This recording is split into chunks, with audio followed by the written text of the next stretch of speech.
మొత్తానికి ఎన్నో వారాల తర్వాత ఇమాన్యుయల్ గారు ఈ 11వ వారం ఫ్యామిలీ వీక్లో భాగంగా నామినేషన్లోకి అయితే వచ్చారని బజ్ అయితే వచ్చిందనమాట. కన్ఫర్మ్డ్ ఆల్మోస్ట్ ఇది.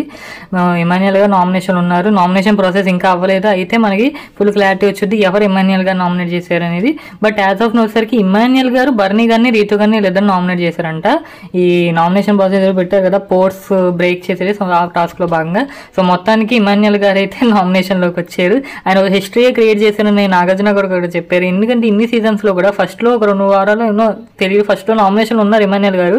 బట్ ఒకసారి ఆయన నామినేషన్లోకి రావడం మానేశారు ఒక వారం. ఇంకా ఆ వారం నుంచి ఇప్పటి వరకు దగ్గర ఆయన 7-8 వీక్స్ వరకు నామినేషన్లో లేకుండా హౌస్లో సర్వైవ్ అయ్యారు. ఆయన హిస్టరీ క్రియేట్ చేశారంటే ఇన్ని సీజన్స్లో. కొంతమంది అయితే ఇలా 8 వీక్స్ 7 వీక్స్ ఫస్ట్ నుంచి నామినేషన్లో రాకుండా ఉండి ఒక వారం నామినేషన్లోకి వచ్చి డైరెక్ట్గా ఎలిమినేట్ అయిన వాళ్ళు చాలా మంది ఉన్నారు. బట్ ఇమాన్యుయల్ గారి విషయంలో ఇది జరుగుద్దా జరగదా అని తెలియదు. బట్ యాజ్ ఆఫ్ నో ఎన్నో వారాల తర్వాత ఇమాన్యుయల్ గారు నామినేషన్లోకి వచ్చారనమాట.